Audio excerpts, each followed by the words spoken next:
Welcome to Spiritual Unraveling with Ashley and Nate. And on today's podcast, we did another episode that was free form. We were discussing the things that have been showing up in our lives lately. Some of the topics we talked about were emotional awareness, authenticity, self-love, using our emotions as a guidance system, and coming to a realization that some of the deepest truths are incredibly simple and yet very difficult to execute on. I hope you guys enjoy the show. Thanks. So do you feel like there's a lot like moving right now or changing or shifting?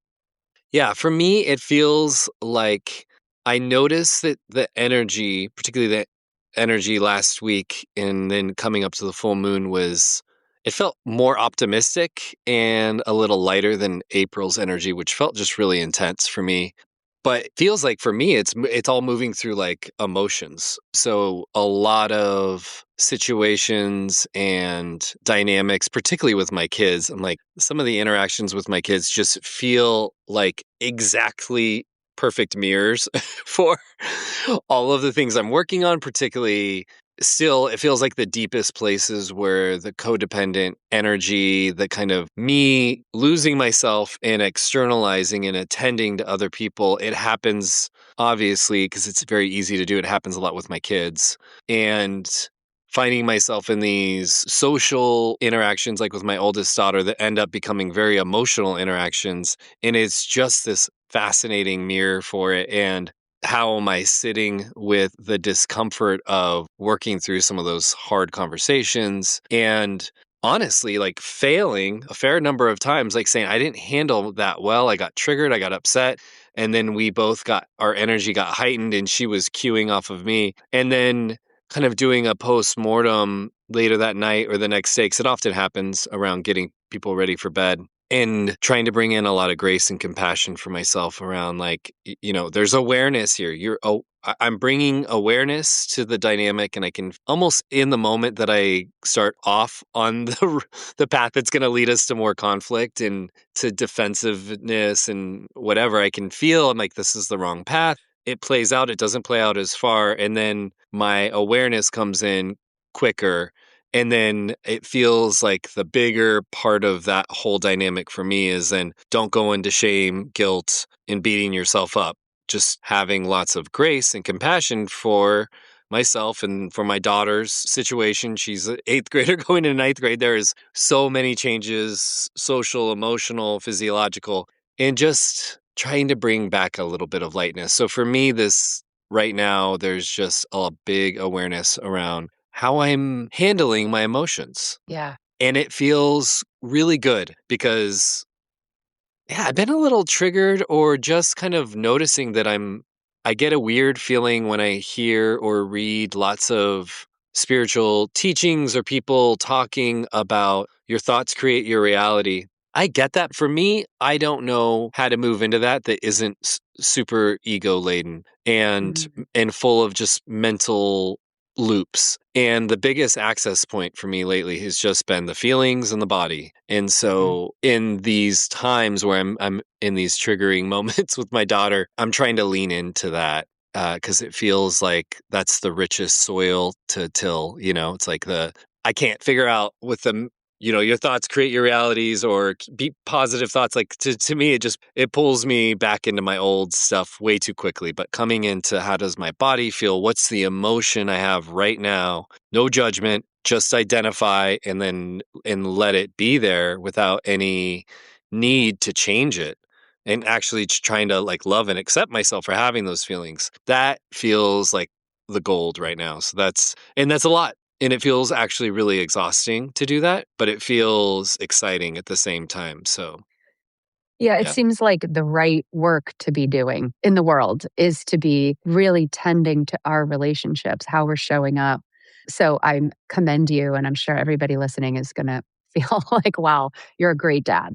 Because that's not easy, whether you were, well, everybody was a teenager, right? And we Yeah. all went through it. But I mean, that's just not an easy thing to navigate. And so the intention and the care and the thoughtfulness you're putting in is really important and beautiful. I'm really glad you shared that. Thank you. The thoughts create your reality piece is also for me, the way I think about it is, I mean, this is just an image that I think about it with, but it's like not my front and center thoughts. It's like what's behind.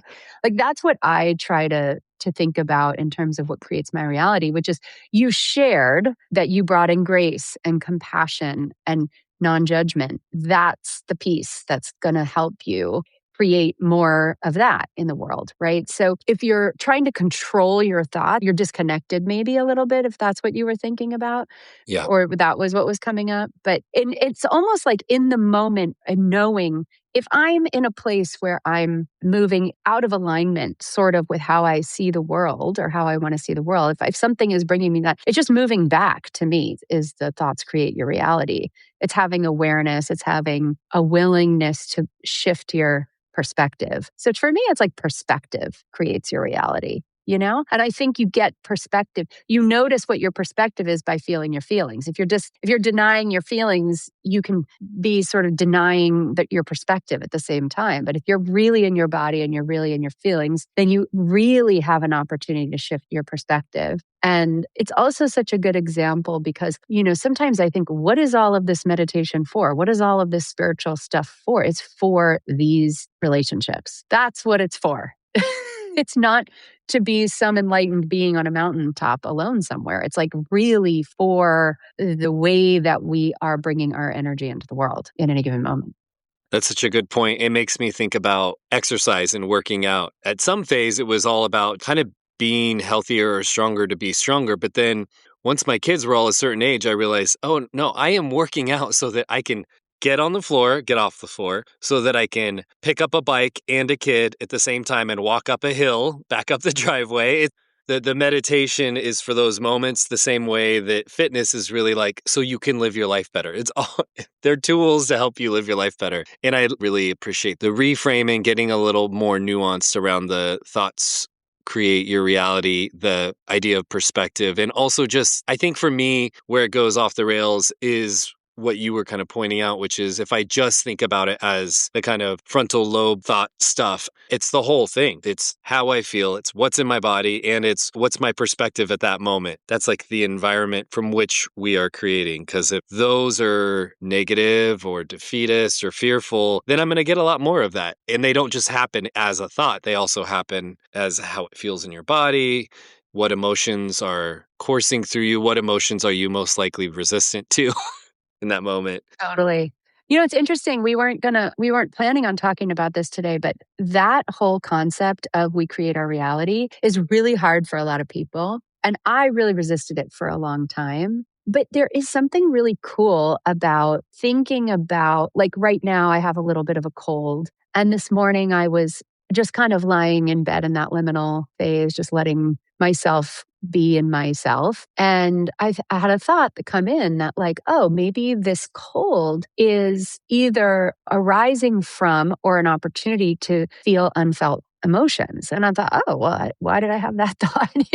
So I had that thought and I thought, well, that's kind of cool. It didn't go into shame. Oh, I should have felt my feelings. And that's why I have a cold and colds are bad. I'm like, this is so cool that the body we have like this natural system where if something doesn't get processed that needs to get processed all the way through, then the body creates something like an illness, then to be able to like have a way to get those feelings felt or something like that. I don't know if that's true, but it's such a more connected way of holding something that I think a lot of people, because of the way we've all been conditioned, actually see as through a lens of shame. Like, oh, well, if I created an illness in my body because I didn't let myself have my anger or something like that, I think that's often a common one for women or people, then people feel responsible or guilty or something. It's like, that's not the point. The point is that we have this like natural feedback loop. So be in your body, pay attention to your emotions, pay attention to your body and honor it and not honor what it's saying to you. Get into a relationship with it and get into a relationship with your thoughts because your thoughts are just signaling your unconscious belief systems. That's it. There's nothing else going on, right? A lot of thoughts are random. I don't even know what they're about. Who the hell knows? But a lot of your thoughts that you're noticing, that you're paying attention to, are the ones that are connected to unconscious belief systems. So if you're not liking some of your thoughts, or your thoughts are kind of creating negative feelings, or you're ruminating or something, that's such a cool opportunity to go down into where is this thought rooted in? What belief system is this thought rooted in? And then you really get to see yourself. And there's so much choice then from there when you can make all this room for just what is, for what's happening inside of you. You can have choice about how you want to shift your perspective or work with those belief systems or the emotions, or how you want to take care of the body when it's saying, hey, slow down or feel your feeling. That's great. That's such a good way of thinking about it. I think for me, and I think maybe other people might relate to this, I'm not sure, but I think where it goes a little sideways is the idea that gets put forward a lot in books, self help books, and by teachers. And all of this is well intentioned. I don't have a problem with it. But what I feel like ends up happening is that there's a way in which this reality is taught. It's almost like hack the system by being very controlling around your thoughts so that you can control the outcome. And that kind of misses the whole point. And it's not at all what you're talking about, which is be in flow with everything that's happening and arising in your life and be curious about why that stuff is showing up and investigate some of these unconscious or old belief systems that might be perpetuating what's happening in your life, but you're not trying to hack it. And I did a lot of that for a long time. And I feel like for me,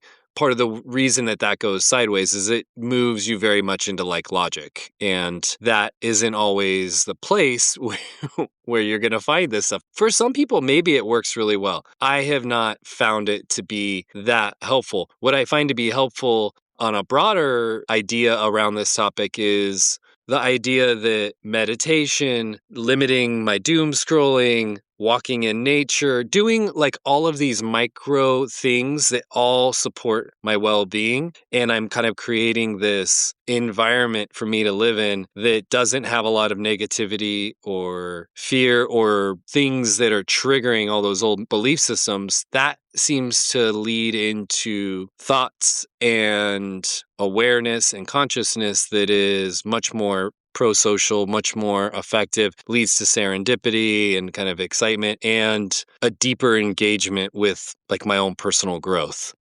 Totally. The word that was coming to me was organic. I'm like, oh, that's not like a word I think about a lot, but that there's an organic in a system that we've not been taught about. We have been conditioned to believe that we are separate from our bodies, actually, and that we're separate and that our emotions are bad.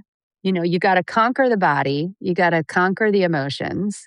But when you stop trying to conquer it, like you're saying, hack it, and you just listen, and then you start to really allow, and you start to invite, and then you're curious, and then there's this whole system that's happening that's totally genius. It's a genius system, right? So once we can start to really sink into the body, reconnect to the body, have reverence for the body, have reverence for our emotions, see our emotions as guides. They're just guides. They're not bad. The body, when the body gets sick or diseased, it's not bad. So taking out that whole piece about judgment just opens up this invitation to get reconnected to the mechanism of humanness, of being in a body, of being a spirit in a human body. And how does the system actually work? And we've just been so disconnected from it. And it feels like right now we've come so far from when I was a kid that we're like, there's so much more connection happening now and so much more information we do have about how all these systems work together. It's still a big fat mystery from my perspective. It was like there's so much mystery. But to me, you said earlier that even though going through the process is hard, it's actually kind of exciting. And I think that's the ticket. That's where you start when you can really accept being human and what it's really about. Then it can be exciting. I get a cold and I'm like, ooh, what emotions did I know? And I'm like, oh, that's what's going on. Okay. Because that's just what came to me in that liminal state. It's like, what emotions do you need to feel? Which is just cool. Nobody's in trouble. Nobody's doing anything wrong. Right. That's good. Yeah. I mean, what I'm hearing you say, it's becoming relational with all of these parts of yourself, including life itself, including like the universe. If you think about it that way, it gets a lot less heavy and dense. It gets more exciting. It gets more interesting for at least for me, because I'm a relational person. But to think about, oh, I'm not trying to hack my emotions or my body. I'm not trying to like prevent them from doing certain things or to do other certain things. What if I just think about this whole thing as my body is a best friend and my emotions are a different best friend and the universe is a different best friend and we're all friends and sometimes we all play together really well and sometimes we have little fights in thoughts in our brain. Our logistic part of our brain is another friend. And it just how, like, as I'm saying this, how much more pleasant it is for me to think about the way that I interact with, the way that I process, the way that I live through this frame of I want to be relational with all of these different parts. They're all parts of a whole. And that's great. If you're in holistic Zen Bodhi tree, go for it. But for me, I can feel that sometimes I need these frames to help return myself to wholeness and integration. And I'm really excited about, and I like this idea. Like, I want to be friends with my emotions. I want to be friends with my body. I want to be friends with the universe. I want to be friends with my thoughts. You don't have good friendships by shaming your friends. You don't have good friendships by judging what they do. You have good friendships by being in cooperative, compassionate, kind, caring relationships that are reciprocal. And so, yeah, it feels like an easier access point to me. It feels like so much is relational these days, like so many different things that are going on both with people and ourselves. And that's a nice frame for me to hold. What do you think? I love that. I thank you. There's so many things to say, but one of them is that word friendship has been coming up for me a lot lately because it seems like kind of the answer to all of our problems is this getting into a state of friendship because we're in this like incredibly divisive, incredibly fear-based. People are inundated with, focus on the enemy or focus on what's going to come get you. And I think this idea of friendship is actually a healing balm right now on the planet. So even in your spiritual practice, to start really seeing it as friendship with the universe, friendship with the earth, friendship with the body, friendship with your humanity, just friendship with, that feeling of befriending it's a powerful feeling because we all know what that feels like. I mean, I think everybody has had some version of a healing kind of friendship in their life.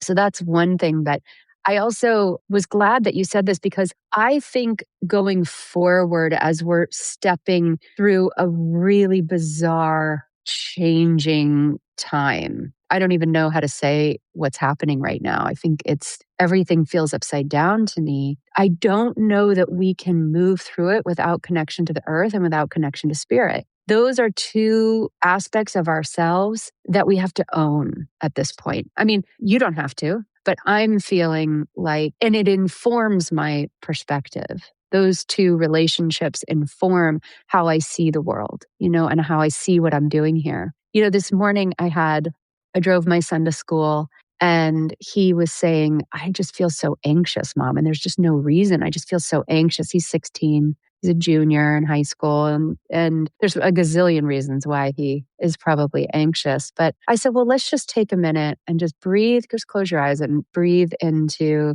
your belly and just start reminding yourself about who you are and what you're here to do. And he's Christian. And so I used the Christian language, but I helped him sort of say, like, I'm deeply loved. And we said, I'm just here to be myself. That's all anybody's ever asked of me. It's the only thing I have to do. And so we were just doing these affirmations. Didn't take that long, like, I don't know, a minute.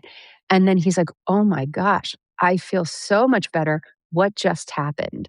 And then we spent the rest of the ride, because he's so smart and cool. And we broke down what happened. I'm like, well, you connected to your body, you connected to your breath, you got out of the rumination of the anxiety, and then you remembered your spirit. And that gave you perspective about your human self. If you're just connected to your human self, your identity, then yeah, the world is really overwhelming. It's really, really overwhelming. I don't blame you for feeling anxious. If you remember that you're also this spiritual being, that can inform you and support you to be you, because you have, you're here to be Jimmy is his name. You're here to be Jimmy. So how can you use that connection to spirit to help you be Jimmy today? That's going to make you feel better, more relaxed, more authentic, more loving. And he was like, that's really cool. So we had that whole conversation this morning. It's like, I think we've arrived at this kind of like moment of knowing who you really are is actually critical. Yeah, absolutely. I love the stories about Jimmy. He's got so much going on. I think about myself at 16 and I'm like, I was not anywhere near some of these keen insights. So that is very cool to witness and to be a part of. So I love that you share those stories about him. So we started off this conversation just checking in about what was showing up. And I was talking about the emotional stuff, the feeling emotions, feeling the body, having an easier access point than my thoughts. The other thing that continuously has shown up the last week, like a buzzword, is just authenticity. And that totally fits with what you were just describing and talking about with Jimmy. And I'm not talking about ego based human authenticity. Like just full on soul level. I am living as integrated as I can. I don't have disparate parts that I show different people. It's like this desire to move into such deep self love and acceptance that there's no way you can't be yourself because you're aware. You're aware of how much you love yourself. You're aware of how much God or source or the universe loves yourself. And you're aware that everybody else has that going on as well, whether or not they're connected to it, but they are that. And that just becoming this huge permission slip to not give as much of a crap about most things and really stepping into your power. I am working with it on a conceptual level at this point and trying to embody it, but it's such a beautiful thing to strive towards. And I do find that just saying be more authentic doesn't necessarily help. I think for many of us, and for me in particular, it feels like the biggest step on that path is self-love and self-acceptance. Moving towards that for me, that feels like the access point is coming more and more into self-acceptance and self-love. That feels like the thing End that game. I'm working on. Yeah. It's the end Yeah. game. It's the birthright. It was how we were supposed to be doing it all along. Right, and it feels So like it's the yeah, domino that it's like if you can get there, so many other things start to fall into place with ease. totally. Totally. Yeah, I would say that almost every podcast we probably say some version of this that self-love is the answer. It is the answer. It is the answer because and it's an act of revolution at this point. Self-love is an act of Yeah, revolution against the matrix right now. And it's such a powerful vibration. But I will say the way that we, just to drive the point in, that the little me is so conditioned to see love as conditional. yeah, If I achieve this, I'm worthy. If I make a mistake, I'm not. So we're just really always in this game we're playing with ourselves around worthiness. And it does take this bigger perspective to see yourself as somebody who is a soul or a spirit, or there's some part of you that's coming in to do this human life. But you're doing this human life with so much love. Love isn't even a question. Worthiness isn't even a question. So for me, my meditation practice, my spiritual life over the last 30 years has brought me to that understanding of who I am. And then my job as Ashley is just to remember that over and over and over again. When I have a situation that puts me back into unworthiness, I just work it to bring myself back to the truth. yeah, And how do I know that it's true? Because I feel it, because it yeah, feels that way, right? There's no way to prove that any of this is true, except that it feels better. It feels in alignment with myself. I know when something feels true and if something doesn't feel true. And so that's been the greatest discovery of my life, really, is that we were always love. That's who we are. And we've forgotten. And that's what I think when people talk about the great awakening, that's all we're talking about. That's yeah, it, yeah, is seeing past the conditioning of unworthiness to the truth. And that truth is not about the ego. The ego can get on board with it. And then you're a much nicer ego. If your ego gets on board with the truth of all you are is love, which is going to annoy people, but I don't know how else to say it. How else do we say it? Well, that's why I was slipping in also self acceptance because I think to me it feels tricky to sometimes separate divine love or source love from human love. And so that word does, I think, sometimes, I know it does for me. It can trigger me or create a kind of deep false belief around what love is or maybe what self love is. So that's why I like also mixing in, sprinkling in self acceptance because part of it is also just having no judgment or resistance to all of life that's showing up in your life, including the hard emotions, the hard feelings, the hard situations, which we're all presenting to ourselves for our own growth. So sometimes self love, I think for me, can be a little, I don't know, like it can be a little triggering. So when I just think about self acceptance and allowance and appreciation for everything, and everything is here for me, being in less resistance with all that's showing up, particularly for me right now, it's a lot of it is around what emotions am I feeling in situations. And you were hinting at that when you were talking about that, which is the emotional guidance system. How do I know it's right? How do I know I'm on the right path? You were saying it, you could feel it, right? And I think I am trying to trust the process around the feelings being the guidance system more. And the biggest piece of that that has been revolutionary for me is utter acceptance and allowance for all the feelings, including the Right. hard ones. Right. And that is true self-love. That's true self-acceptance. Like if something bad happens, you get to feel angry, you get to feel fear. You get to love that you're feeling anger and fear because those are important emotions and nothing is created or felt or experienced in this world for nothing. That's all serving. So yeah, that's where I'm at with it. Trying to fine tune that guidance system. Totally, totally, and bringing in your perspective, to Yeah, keep bringing in the perspective, and sometimes it feels like a lot of work to keep shifting your perspective and shifting your perspective, but again, it's like going to the gym. You don't get in shape overnight, you know? You keep working it and working and working it, and eventually, your muscles are like, "Oh, yeah, this is good. This is good. yeah, We're we accept." You know? And perspective can work the same way. very true. So, and it's not that it's supposed to be hard. It's just that that's how far away we've gotten from the truth, you Yeah, know?